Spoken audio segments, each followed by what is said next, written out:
Alright guys, there it is. It's a total adoption emergency. There it is.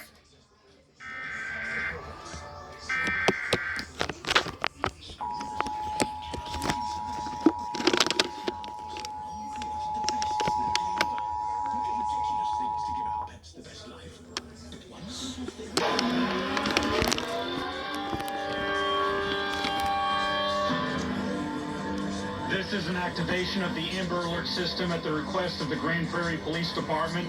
The Grand Prairie Police Department has issued an Amber Alert for Joanna Rodriguez.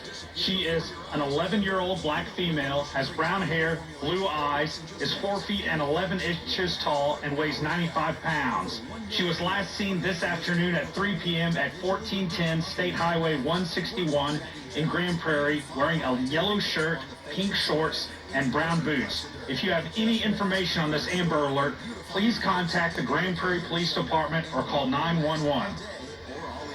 Oh my gosh. Wow.